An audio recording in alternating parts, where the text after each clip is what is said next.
Hello friends, నమస్తే. మీకు పిల్లల హక్కుల గురించి ఏమైనా తెలుసా? లేక కేవలం బాధ్యతలు మాత్రమే తెలుసా? చాలా వరకు పేరెంట్స్ ఏమనుకుంటారంటే, పిల్లలను స్కూల్‌కి పంపించి, వచ్చాక ట్యూషన్‌కి పంపిస్తే మా పని అయిపోయింది.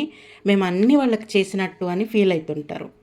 ఒక్క చదువు మాత్రమే కాదు, వారికి మీ ప్రేమ ఉండాలి, రక్షణ ఉండాలి, గౌరవం దొరకాలి, విద్య అందాలి, ఆరోగ్యం బాగా చూసుకోవాలి, వాళ్లకు అభిప్రాయం చెప్పే స్వేచ్ఛ ఇవ్వాలి, అవకాశం ఇవ్వాలి.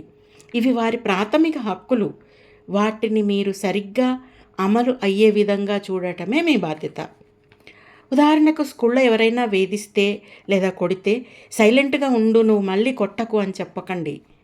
నీకు నేనున్నా, ఏం కాదు, భయపడకు, ధైర్యంగా వెళ్ళి మాట్లాడు అని చెప్పండి. ప్రతిరోజు స్కూల్ నుంచి రాగానే పిల్లలను ప్రేమగా అడగండి, మీకు ఈరోజు స్కూల్లో ఏ విధంగా జరిగింది, ఎట్లా చెప్పారు క్లాసులు. దానివల్ల ఏమవుతుందంటే పిల్లలకు మీ పైన కాన్ఫిడెన్స్ పెరుగుతుంది. ఏదైనా నేను మా పేరెంట్స్తో చెప్పొచ్చు అన్న భయం వాళ్ళకు పోతుంది, చెప్పగలుగుతారు. ఆ ఫ్రీడమ్ అన్నది మీరు క్రియేట్ చేయాలి. క్రియేట్ చేసినప్పుడు వాళ్ళకు ధైర్యం వస్తుంది. Thank you.